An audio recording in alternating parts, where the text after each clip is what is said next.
Hello, everyone, and welcome to another episode of the 8-Bit Adventures podcast. Bringing you the latest and greatest geeky news of the week. I am your host, as always, Sean Hayes. And with me is my wonderful co-host, Courtney Bolin. Hey, everybody. Just gotta adjust that audio level a little bit. So just having to fine-tune some things. Just as always, I restarted my I'm computer, like, I it don't know, a wouldn't be couple an days 8-bit ago. show if we didn't have to. It's whenever I have to restart my computer, I have to readjust all the audio settings every time because nothing ever gets saved.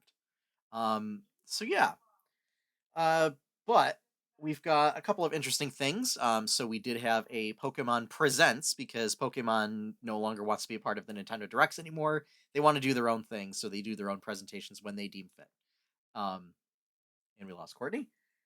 Uh, so yeah, and I mean, that is kind of the probably going to be the bulk of our deep dive this week. But we might talk a little bit more about this Adventures League update and Valheim a little bit, since that seems to be the new hotness on Twitch. Yeah. So, all right. Uh,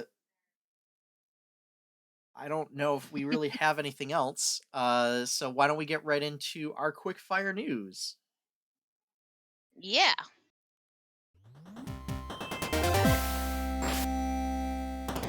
All right. So I'm gonna do so. Unlike the Nintendo Directs that we do, and when we cover that stuff, uh, Pokemon Presents had a lot less, it had a lot fewer announcements. So this will be really easy to go over. I also just need to fix this real quick. Yeah. It's just a little Discord window is there we go. There we go. Just there was a little outline just bothering me in the Twitch screen. All right, so new Pokemon Snap, April 30th. So that's coming out. They had more information on that and just how some of the systems worked. For those who have played the original Pokemon Snap, you already know what's going on. You're going to be able to feed like throw Pokemon berries and everything, which like wildlife photographers don't do. But it's Pokemon, so No, it's they don't. okay. Yeah, yeah. The whole point of wildlife photography is to like you don't interact with the wildlife. Pokemon photography, all about interacting with the wildlife, to Yeah. ensure No, that in like you can in do all real sorts of in stuff. real nature photography, wildlife plays with you. Yeah. Um, but they showed some things of, there may be some rare events that happen and you'll get more points if you film those. So one of the things that they had was a Venusaur jumping into a pool um Oh. at the bottom at the base of waterfall. So like that is a rare instance.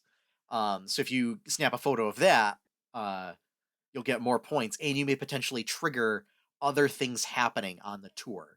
And that's how Pokemon Snap Oh. originally worked, was like you did all these, and in order to get especially rare Pokemon, and in this case, like Celebi, I'm sure you'll have to do like a whole chain of events that happen. Like you'll have to, feed somebody this berry to get them to do this thing, which in turn causes this other thing to happen. It's like a Rube Goldberg machine of wildlife events. Um, so they So, had they have more for information on that. somebody that yeah, we'll talk about and answer Courtney's questions during the deep dive. Yeah. Brilliant Diamond and Shining Pearl. So, we're finally getting the Gen 4 remake, so everybody on the internet can shut up about it now.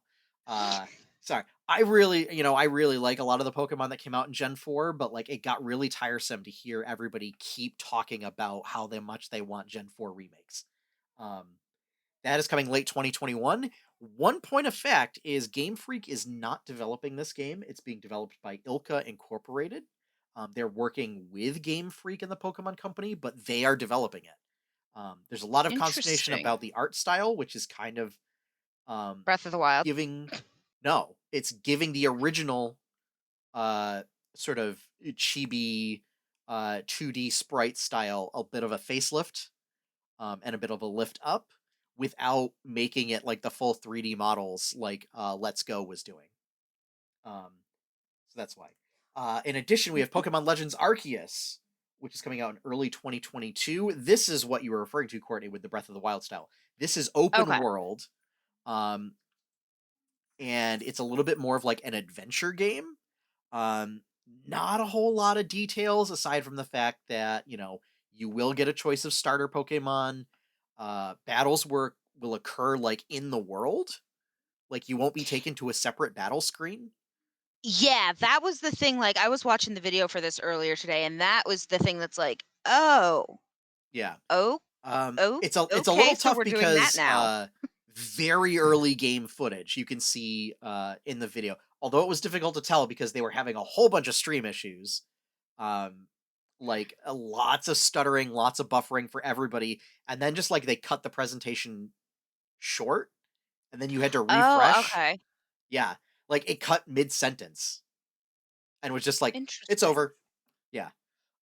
So marketing team maybe needs a little bit of work to get their system straight. Um, but yeah, you could see that there were like key animations missing in some of the animations that were happening in game. So it looks like that Ah. they were just showing like an early build Mhm. of to show how systems worked. Um, but we'll have to wait for more information on that to really get a feel for like how it all works. um, But an interesting choice is they're not they're mixing and matching starter Pokemon from different generations. So your choice will be Rowlet, Mhm. Cyndaquil, or uh Piplup. Nope, Samurott. Yes, the little Nope, penguin. or Oshawott. Sorry, turns into Yeah, I was gonna Samurott. say the little penguin one. Yes. No, Oshawott, the otter. Oh, it's the otter one. Oh, It's okay. Oshawott, Cyndaquil, and Rowlet are your starter Pokemon choices for Pokemon Legends Arceus. Piplup is your choice for the Gen 4 for water types. Because then it's Turtwig, Chimchar, or Piplup. Oh, we lost Courtney again. All right, so I'll just go right into the next one. D&D Now Adventures I'm League back. update. So earlier this week, the Adventurers League announced that it is removing the uh, Player's Handbook +1 constraint. And what they're Yeah. going to do is they're going to constrain it by books appropriate for the setting and season.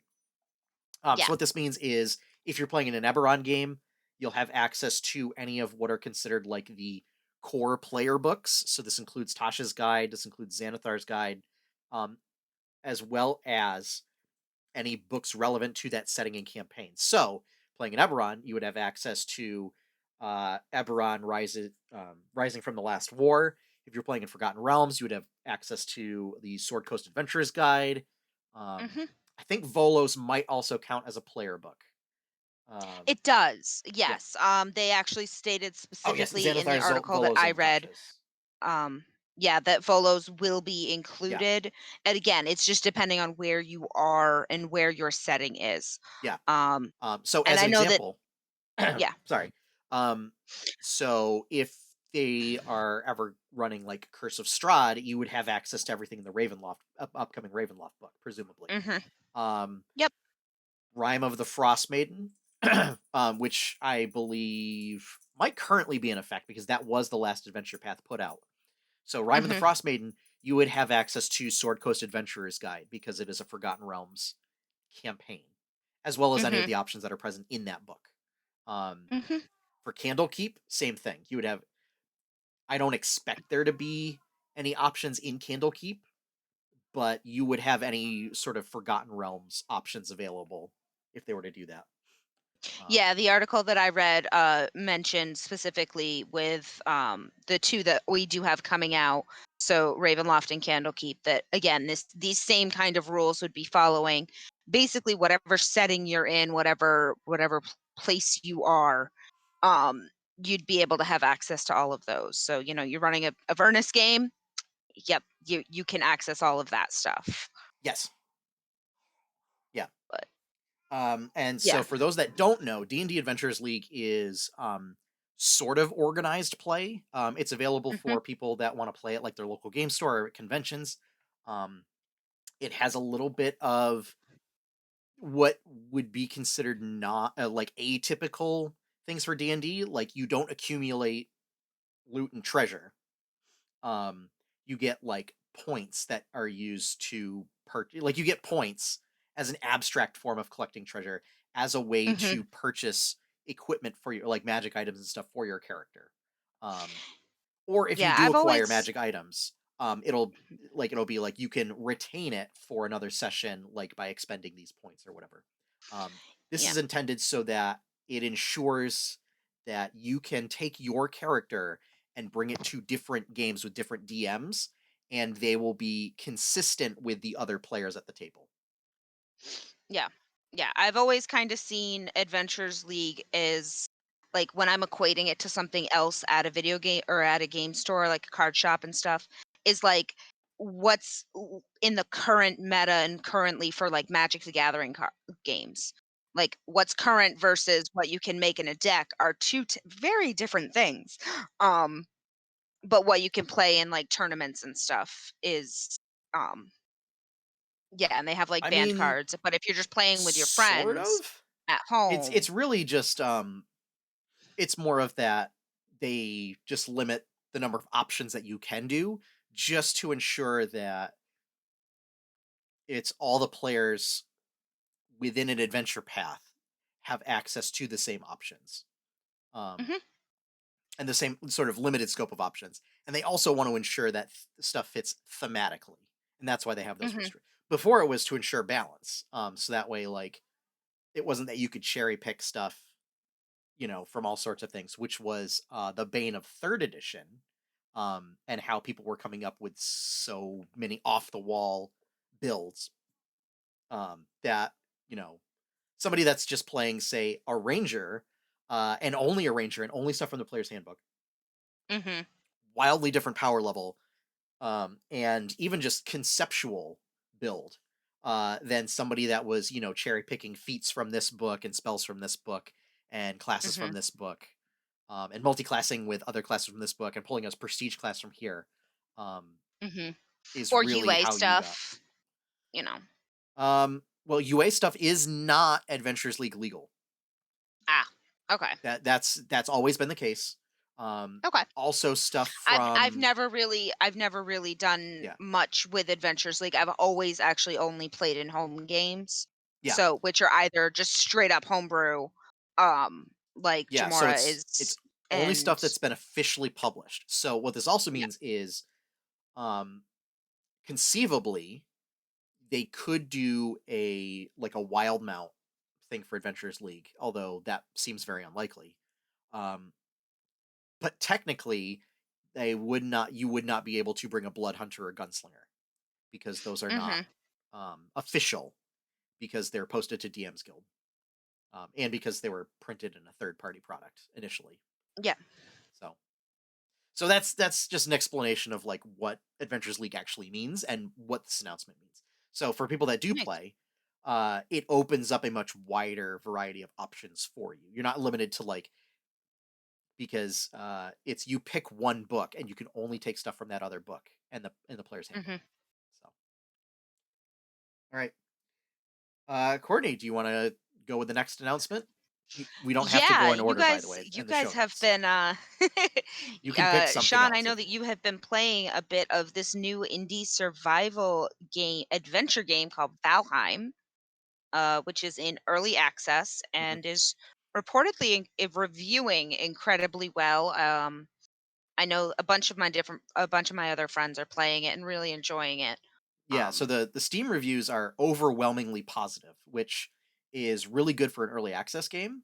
Um, mhm. and it's also $20, which is Yeah, that was the thing that I was gonna ask is what like system is this on? Because I know like friend of the podcast, Heather, like she's plays on her PS4. I know that you play across different platforms, so like I have no idea what platforms it's available this is on. Steam specific, Okay. because it's an early access. Like it's not actually out yet. It's not released Yeah. yet.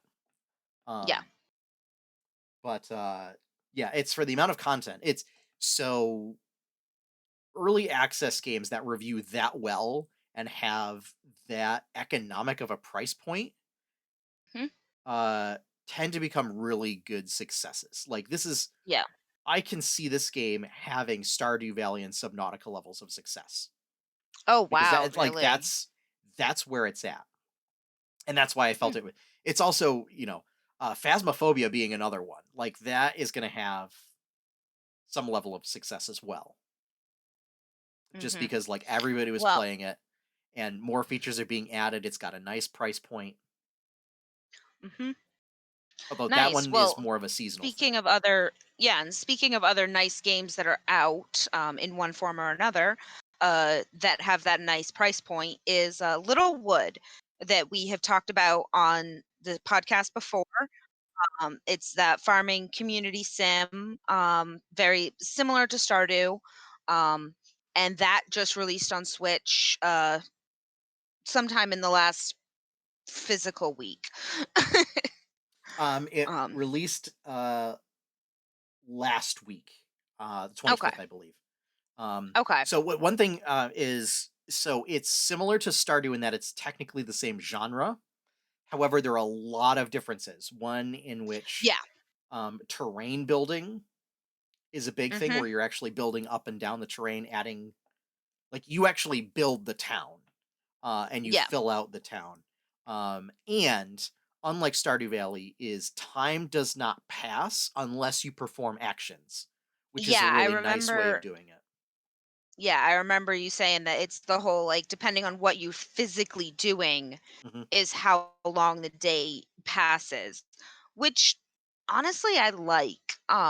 So it's that one is only 15 in the eShop. Yep. It's available right now. So I Yeah, know that I I will probably be picking it up. I haven't played it in a while, and I know they've added a bunch of other content to it. And I think absurdly, it was only like 16 hours that I put into it beforehand, and that seemed far lower to me than it actually was.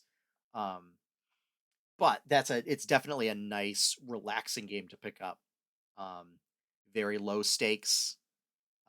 It's there's not really so the idea of Littlewood is you are an adventurer that, along with the other initial people in town that you start with, were members of a party that defeated the big evil wizard and saved the world. And in doing so, you lost your memories and are essentially like you remember who you are, but like you don't remember really anybody else or where you're from or whatever. And so you're kind of starting over, but the world's already been saved. And so Mhm. it's kind of what happens now. And Mhm. that's the theme of the game. So Yeah. So I as I said, I will probably be picking it up on Switch if my life ever settles. yeah. Yeah. Um, But Courtney Sean, will be happy to know, unlike Animal Crossing, if you don't pick it up after a couple of days, people aren't like, "Hey, I haven't seen you it in a doesn't while. shame you? Hey, what's going on?"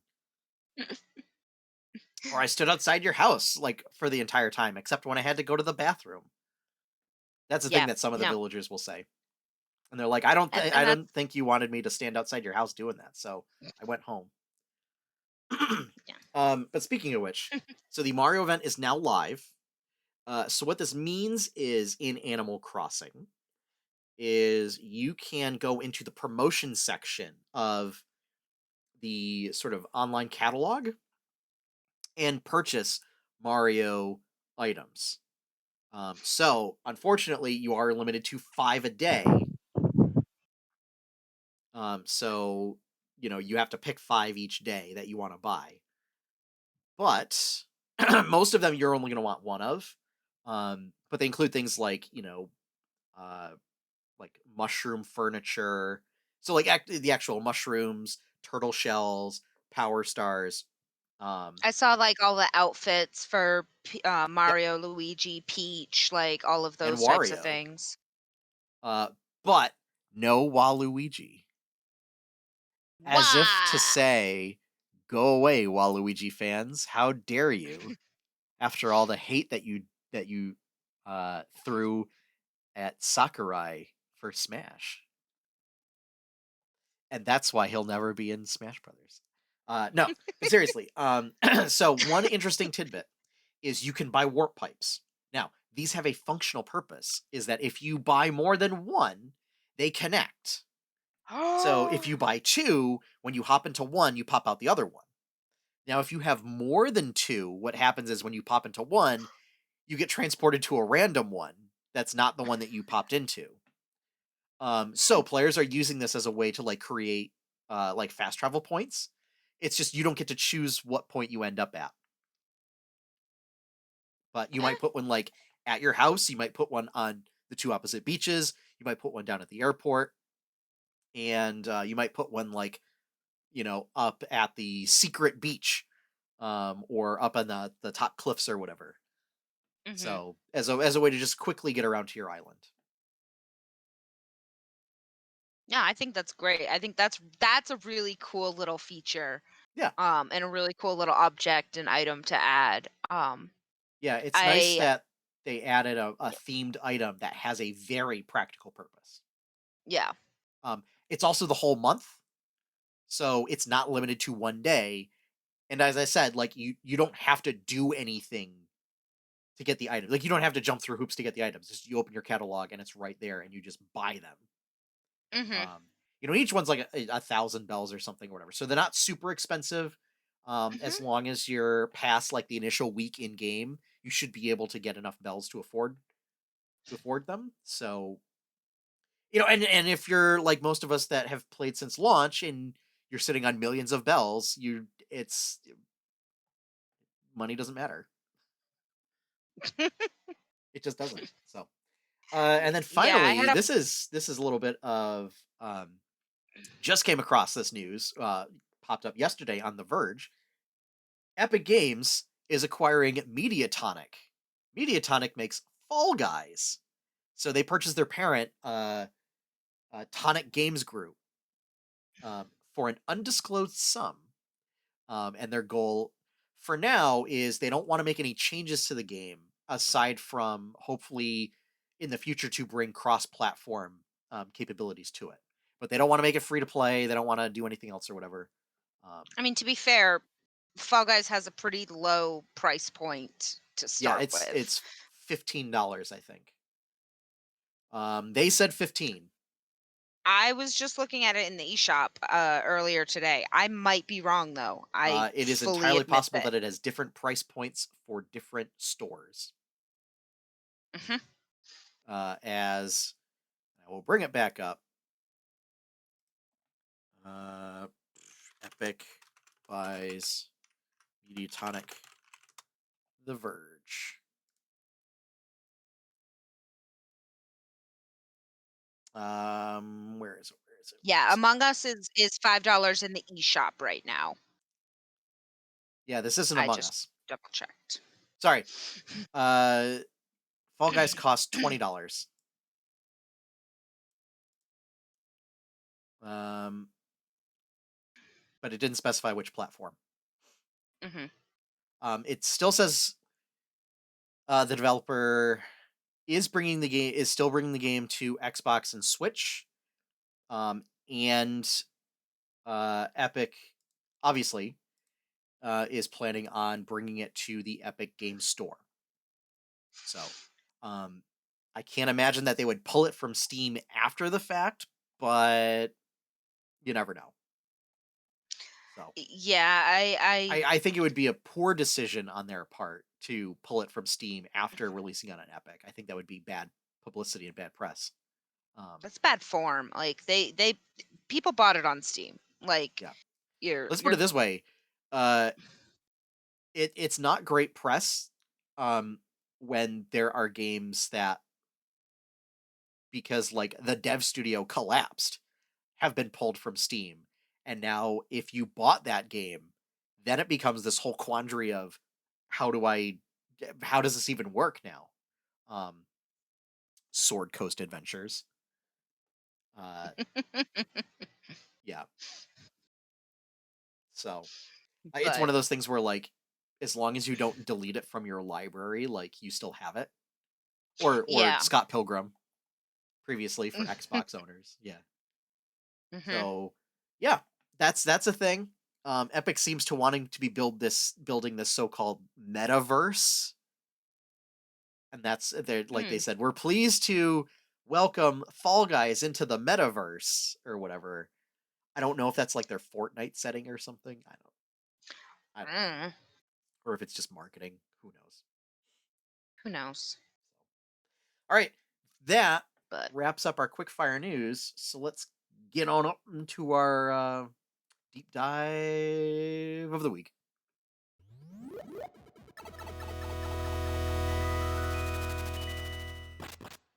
Okay. So we kind of already talked about the Adventures League stuff as much mhm. as like I feel it needs to be explained. Oh yeah. Yeah. And like But here's the thing.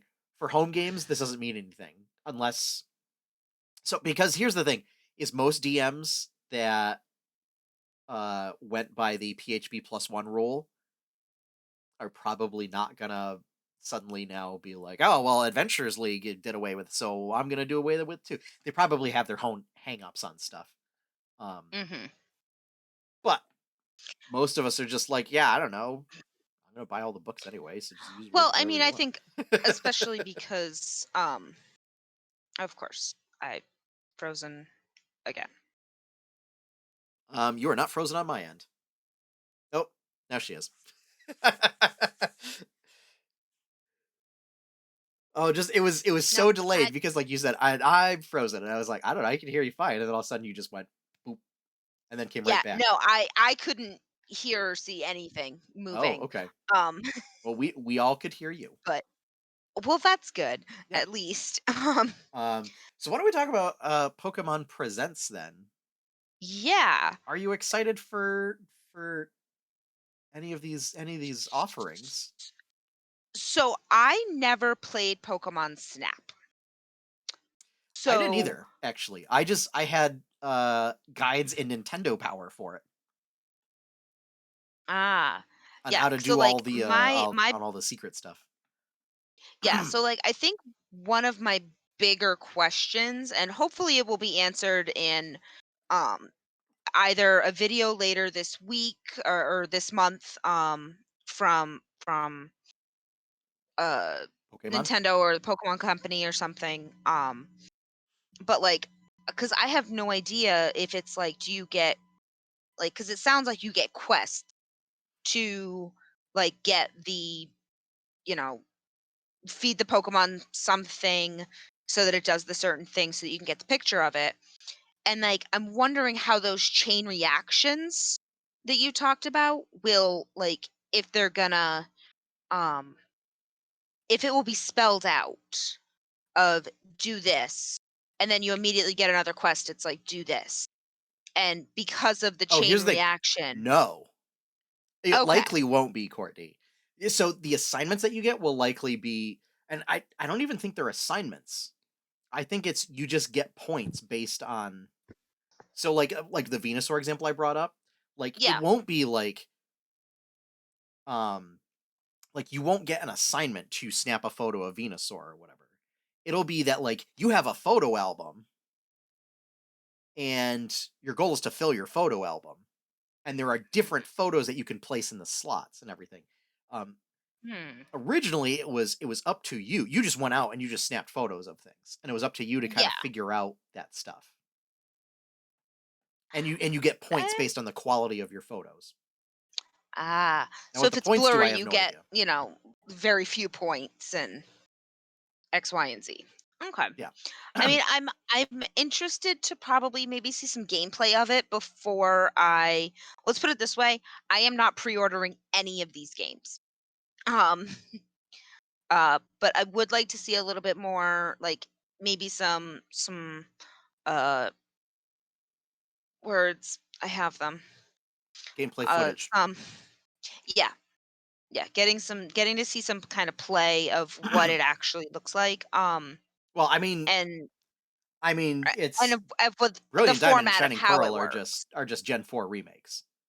Yeah. So aside from it'll have if they're consistent with previous iterations of remakes, you'll have things that bring systems in line with current games.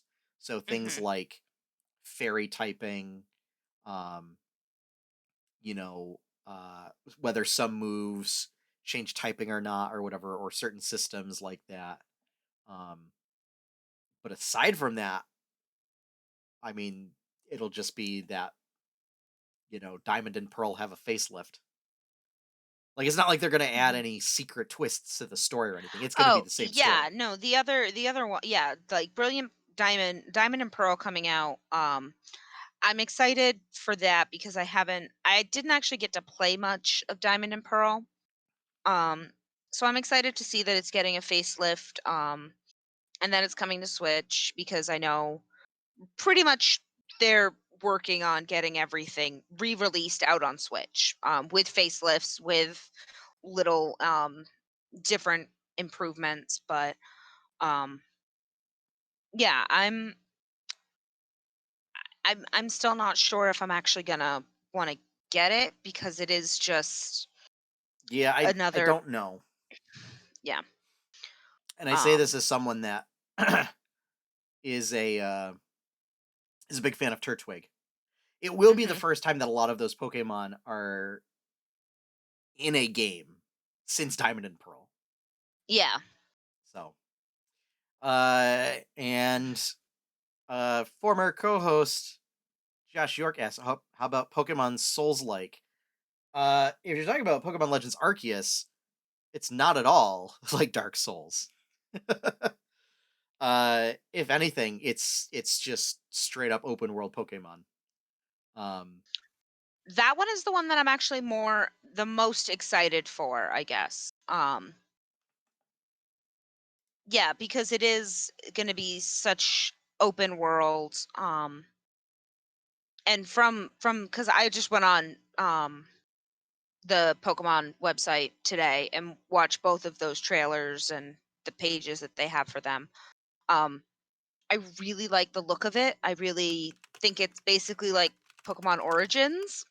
Um, and I'm interested to see what's the best way to put it? The tech that we know and love from the original games and that we know from current games even.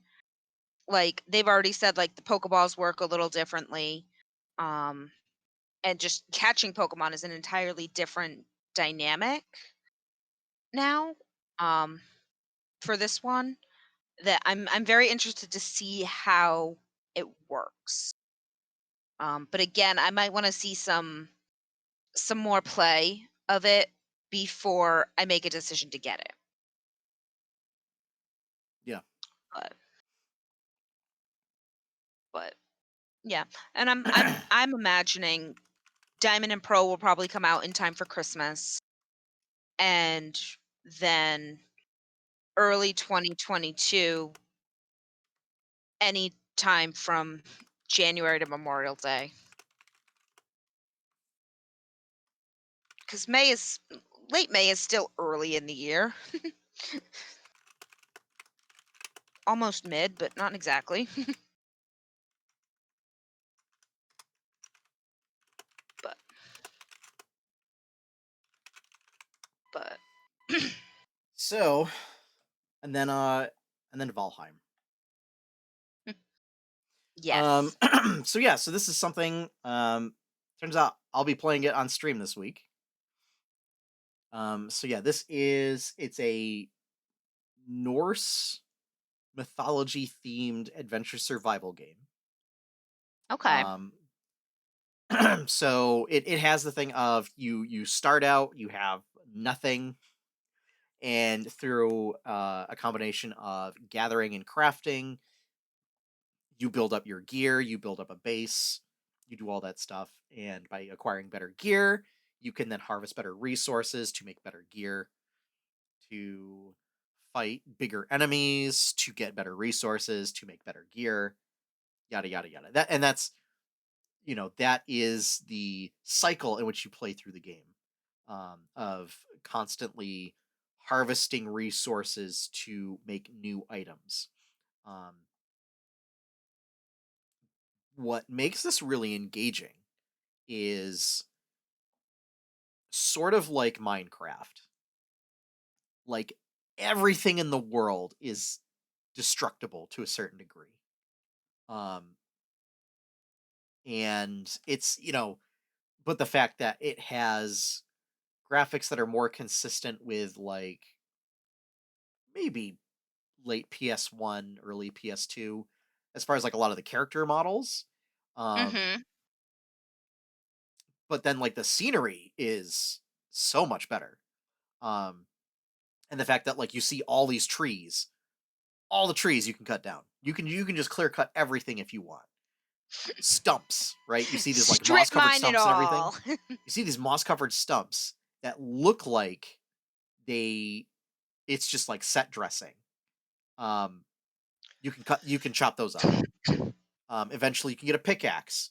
There's rocks everywhere, big giant stone boulders and everything. You can chop those up with a pickaxe. Uh 'Cause that's totally how it works in real life, yes. I mean kind of. It's easier if you have fire to break up big boulders too, Well, sure, but but if you're in a Norse mythology world, you don't have explosives for blowing no, up I said rocks. fire. I just said fire. I didn't,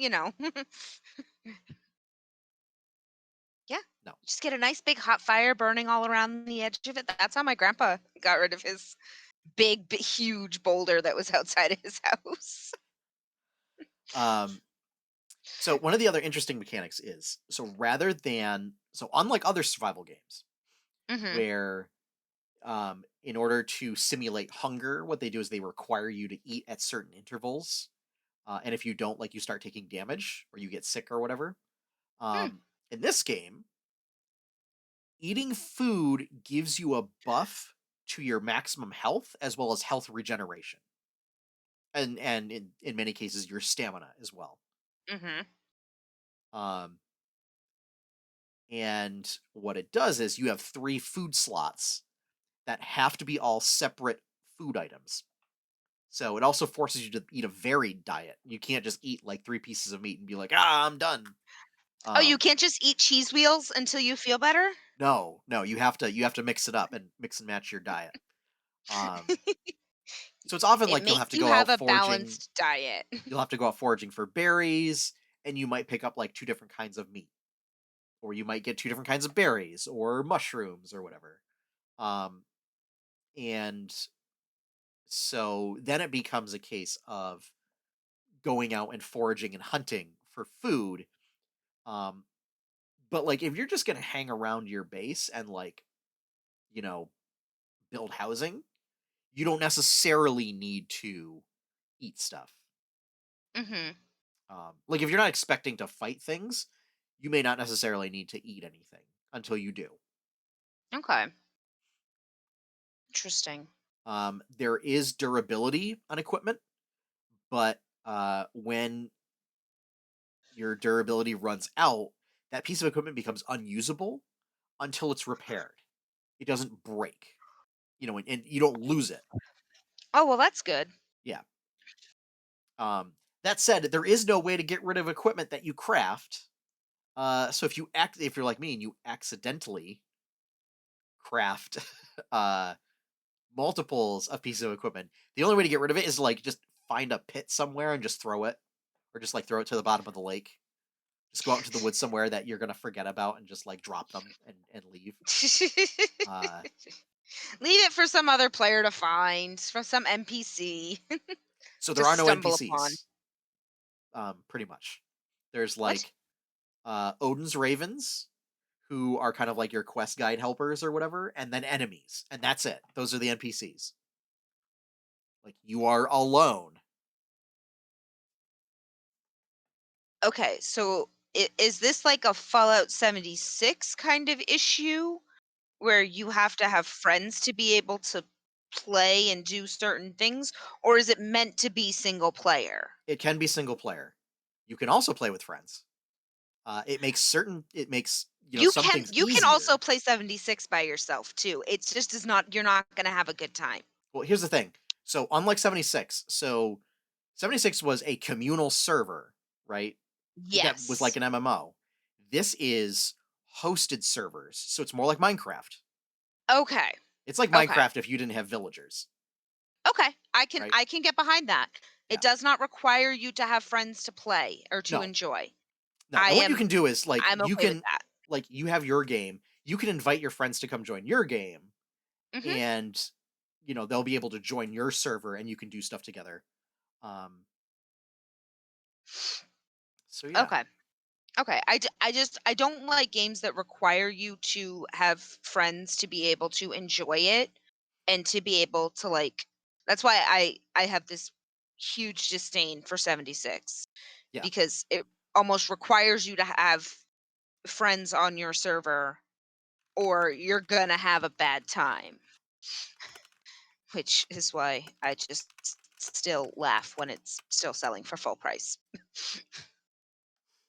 But okay. All right. I can get behind that. I can get behind you can still enjoy it playing by yourself. That's perfect. yeah. In fact, I've only been playing solo. Mhm. Um, but right now, because there's so many people playing, um, it like the servers can get a little over like the connection servers can get a little overloading when Mhm. transferring people uh, to other servers.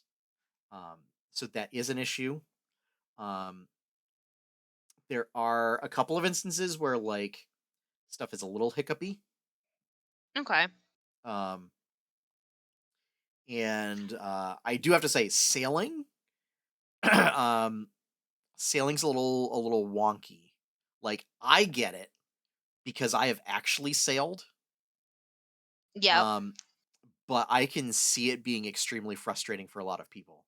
And often it's actually more efficient to not sail and to just like, use your rudder to just like propel yourself forward, which you can do that. And we used to do that all the time when the wind died, but like it's not meant to be how you get from one place to another when using a sailboat Okay. or a raft. Um I also think it would be great if there was an option for using oars instead of, you know, like doing this little we used to call it sculling. Um and it's where you would take the tiller and your keel or your dagger board or whatever, and uh you would basically shift it back and forth to create like a little fishtail motion. I'm And like, so it works like a fishtail of it just go would back and forth. very slowly propel you through the water. But sometimes when there was no wind and you are sailing an actual sailboat, that's the only way to propel yourself forward. Ah, Again, yes, sort because of. this isn't like when I was at camp and the sunfish boats would get stuck because the wind just died and was not coming back, and they had to go and fire up the they had a skiff that they had that they would there was a power boat, and they would Mhm. just go and like pick them up Yeah. and just tow them back Yep. because they couldn't really leave them on the river all day. Yeah. Um, and so currently there's like 4 or 5 bosses in the game. Um, Okay.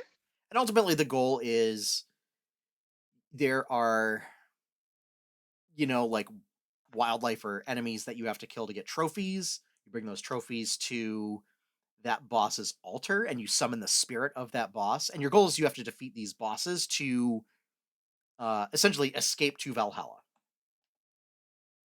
So Odin has like rescued you from some awful fate. Like you're dead, sort of, ish. Um, and Odin has like whisked you away to some other realm instead of to the land of the dead. Hmm. And by overcoming these challenges, you can then go to You Valhalla. can earn a place in Valhalla. Okay. Yes, shiny and Okay. chrome. I okay. I'll take it. I'll Yeah, take it. Sounds good to me. Yeah. yeah. So it's one of the things where you start off with stone and wood, and then you can upgrade to like flint like Mhm. leather, and then you can upgrade to metals, namely like copper, bronze. Eventually, you can work your way up to iron. Mhm. Um, yeah, and there's like different varieties of leather too. So, like you can unlock troll leather, so trolls will show up. Um, they are apparently for fans of World of Warcraft. They are the devil sores of this game, where you don't hear them coming, and then all of a sudden there is a giant on top of you that, like, when they swing their club, like take out trees. Oh, that's terrifying. Yep. It's That's actually there's actually a method for felling trees that you normally can't fell with your axe until Mhm. you upgrade it further. So, like birch trees, you need like a very sort of later game axe in order to fell them to harvest that wood. Um, However, if you can get a troll to knock it down, then you get all that free wood. Um, or you can do things like when you chop down trees, uh, like what it does is like you hack at it with your axe, and then all of a sudden it creates a log that's standing straight up, and then eventually it will teeter to one side and then fall. And of course, you have to make sure that you're not in the path, or you might die as you get hit by a falling tree. Um, okay. so yeah, things like that. It's a lot of little things that you don't typically see in games. Yeah. Um, It's kind of like it's adding those real world actual effects yeah, in some of yeah, yeah, if you don't move from under the tree and you've chopped it in a certain direction, it's gonna land on you. yeah. One so another criticism that I have, in addition to the sailing thing, is uh, so as of right now, you use like a crafting hammer to build like buildings and things like that. Mhm. You cannot dismantle things unless you have a crafting bench built, and that means that if you come across like an abandoned house out in the woods, you can't dismantle it unless you farm a bunch of wood or have wood in your inventory to build a crafting bench There. to then dismantle. Yeah, there to then dismantle all that stuff and then dismantle the crafting bench. Which, granted, when you dismantle Wh- things, you get 100% of the resources, which is also cool and very That's very non-punishing. nice. Yep. However, this means that you always have to go around with enough wood in your inventory to create a crafting bench. So a crafting bench is the only thing that you can disassemble without a crafting bench. Correct. Okay. Except you already have the crafting bench there. So Yes, crafting bench can be it's used to disassemble itself. But for okay. anything else, you have to have a crafting bench. Well, Yeah. so how does inventory slots work? Like You with have a certain number. You also okay. have a weight limit of 300 pounds. I was gonna say, is what about encumbrance? Okay. So stuff stacks. Okay. But it's usually there's you usually excuse me, you usually run Ooh, out of inventory slots before you hit before your you get encumbered limit. overloaded. Unless all of your inventory is going to be sticks and rocks, or as they're more appropriately called, rings and people's canes and things. That's for Critical Role fans out there. Mhm. Uh, but yeah, so all in all, I mean, it's really impressive for being in early access, and especially for $20. Um, Yeah. what one thing is, character models don't look great. I don't know if they're intended to be that way. Um, you don't like you have options for a character generator, but it's not exactly a whole plethora of options. Yeah. Um, so that's another criticism. I don't know if that's on the roadmap for them to eventually add more to that, or if they're gonna intend to keep them as kind of blocky, faceless looking models. Yeah. I don't know. Mm. And typically in multiplayer, uh, you have to figure out who's who by nameplates as opposed to like because chances are you're all probably going to be wearing similar gear and the Yeah. models don't look that different to differentiate people Oh, no, by no their hot looks. pink Hello Kitty armor and shield. I realized I would like that for a shield, And but if you're wearing a helmet, I mean, the helmet supersedes any hairstyles you have. hmm. So there's that too. What about if you have like luscious long locks? Do they come out from under the helmet I to don't get think caught? they. I don't think they do, but Wow, my character doesn't. So fair. yeah, and I know that doesn't. It wouldn't surprise me if they don't because that's pretty standard for Yeah, I've been other watching games that Lord of have the a Rings simpler art style. extended editions. So, seeing some of those characters where they have very long hair and sometimes it is tucked up into the helmet and sometimes it's not. Yeah. And so, I know it's one of the reasons why I tend to not wear helmets in World of Warcraft is because equipping a helm basically removes any hairstyle that you have. Even if your mhm. character had, super long hair, all of a sudden you put on a helmet and now it's like they have no hair. So, yeah. Mm. Or a hat, right? It's got to be like a special helm, that would be like a tiara or something that they place like on your character's head as opposed to or like they place like around your character's head as opposed to like covering the head. Yeah. So yeah. Uh, but cool. Yeah. Cool. You want to I get am into very excited to watch some gameplay of it. yes. Yeah. Like So like that's my thing is I'm very excited to see some gameplay. so the plan is for this week is to do an hour of Valheim and an hour of Bravely Default 2 to keep continuing that save file. Nice. Um except for Saturday, it's the first Saturday of the month, so Super Saturday. Super Saturday. So we're gonna be going back to And Donkey then Kong Country Stardew 2. Sunday. Yeah, but Stardew Sunday is always Sunday and Yeah. always But Stardew. So but Super Saturday, yeah. Super Saturday we'll have Donkey Kong Country 2 and then we'll go into Valheim. But Friday we'll Nice. do Bravely Default 2 and then go into Valheim. Nice. So be on the lookout for that. Um I will note I am not going to start a separate save file for the stream. So we are going to pick up where I've already done the first boss, and I've done a bit of exploring. I already have a big house with a big old fence around it and a dock. So I'm a little bit further into the game. I've also found a couple shipwrecks that I've used to get access to wood that I don't normally have access to at this point. So, Mm. which I just used to create a really cool bow. All right, why don't we get into quest log, shall we?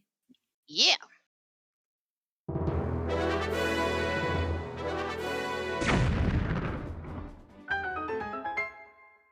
All right, quest log is where we talk about what sort of geeky goals we have for the upcoming week, and then we recap on our goals from last week and how we did. So, Courtney, Yeah. how did you fare? So I got half a goal done. Um I've gotten some more things for my to get cooking. Got some more ingredients. I've made a big list of everything that I need and um so I want to try and get a majority of those. I'm doing pretty good, but it's still just kind of harvesting certain things and waiting for some of those. So I've gotten some more ingredients. Unfortunately, I didn't really get to play much this weekend because COVID vaccine second dose kind of kicked my butt. Yeah, Um, as it but does. it's better than getting COVID. Um, so yeah, so my goals are still just to get back, into Stardew on my Steam game. Uh, Continue getting those ingredients for cooking. Um, I did unlock the gourmand frog on the island. Um, and so I have to start you have to grow things for him. You have to Okay. grow certain crops for him, Okay. and you have to show him that you have grown certain crops for him. before you harvest them, and he'll give you some extra things. So I've got to start um, growing those things for him, so that when I do, um, that way I can keep getting those secret notes or those journal pages, so that I can keep getting more progress towards getting my ostrich eggs. Yeah, I have one dinosaur egg in the incubator, so, and one that has been hatched. Cool. So yeah, Cool, I cool. put that at a half. Those my kind of plan is to just kind of keep going forward with that. So, All right. and what about you, Sean? So as typical for most weeks, I've completed 2 out of 3. It's still no turtle spirit form. Um, I am quite frustrated with that mechanic. Uh, and just because it's a case of it takes 3 days of like real day time. Yeah. Um, So 72 hours. yes, and the fact that uh, I have an abundance of resources to be able to do it. It's just the fact that it takes so much time, and then at the end of Hmm. that time, it's still a like a 2% drop rate. Ah, yeah. Very low. And because of course they're bind on pickup, you can't just buy it on the auction house, which I would do at this point. And just use the conservatory for crafting supplies. That would be Yeah. fine. I mean, I am getting crafting supplies from it. It's just I may just Slower scrap it going. as a goal because I can do everything right, and again, It it's still only a doesn't two drop. percent chance. Yeah. Yeah. Also, the fact that there's conflicting information on Wowhead as to how it works, because it sounds like I shouldn't be improving that stuff to limit the pool of options that I have available for loot to drop from that, which seems Um, counterintuitive for World of Warcraft. It you if anything, like, it should be the case that using items to like improve your drops should give you access to, like, and it does give you access to better stuff, but like the fact that there's items that drop when it's not as good, I don't know. It feels like there should be yeah. an item to guarantee that you get a higher rate of certain drops, Yeah. as opposed to, congratulations, you've used this thing to increase the quality of drops that you can get. Now your loot pool is so much bigger that the individual chance of stuff dropping is much lower, Oh, yeah. because now it's fighting for space with everything else. Yeah. That just sounds frustrating. Yeah. Like, it sounds very, very And frustrating. there's conflicting information as to like how many of these items you should use to improve your drop rate. It's, Hmm. it's a pain. And the fact that I did get a legendary for my class uh to use what is considered the best ability, but it's a pain in the butt to use. But yeah, it's my guildmates. I'll want to run mythics, and I'm kind of ambivalent on uh, running mythics. But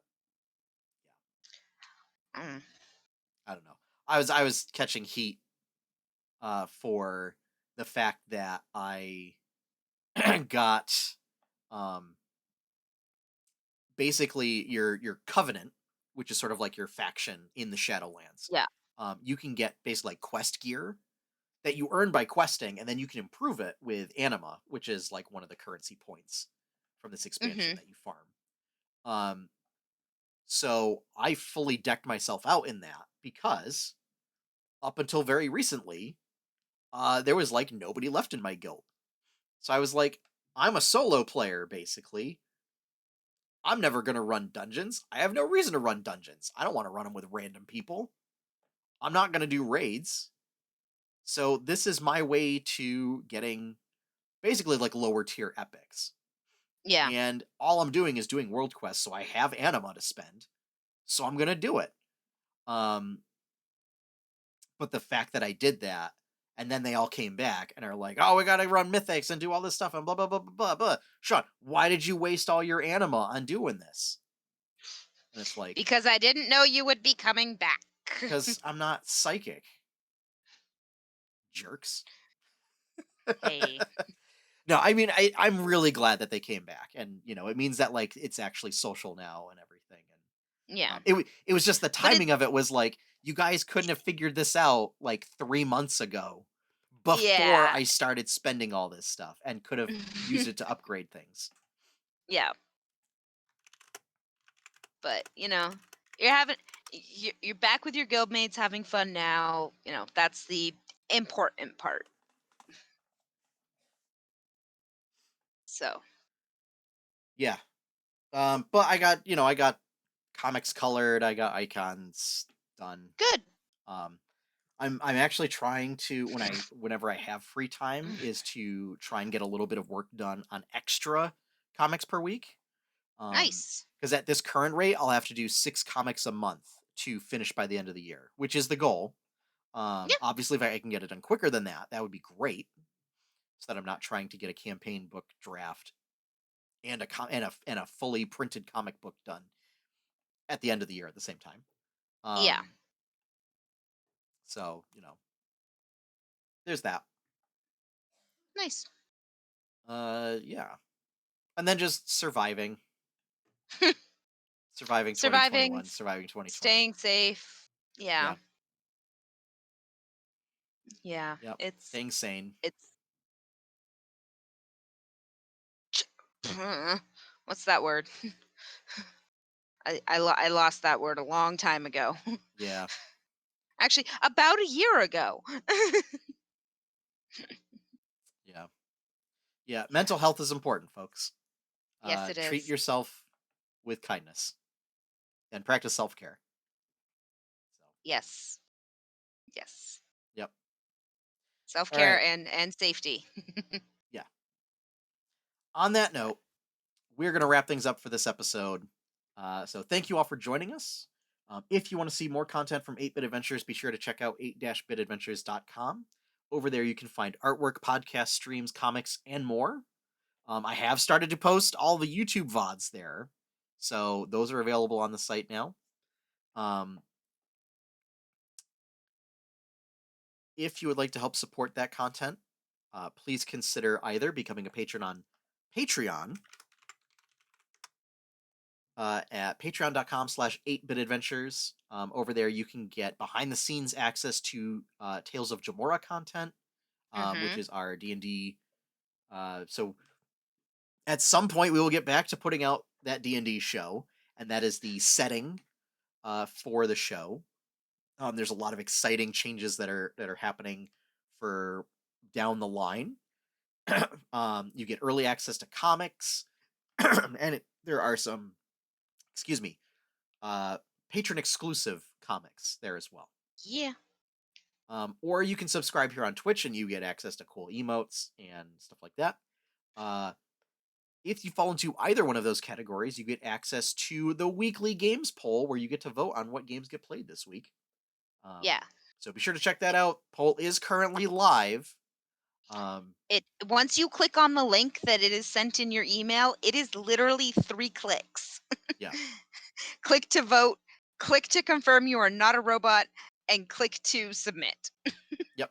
So, yeah. Um, I think we all have time for 3 clicks. I certainly hope so. Otherwise, you're too busy. uh, and then finally, our opening theme is One Up by Professor Shy Guy. You can find his work over at professorshyguy.bandcamp.com. And with that, we are done. Thank you all for joining us. And as always, have fun, everyone. Happy gaming, and enjoy your pie cake. Bye, everybody.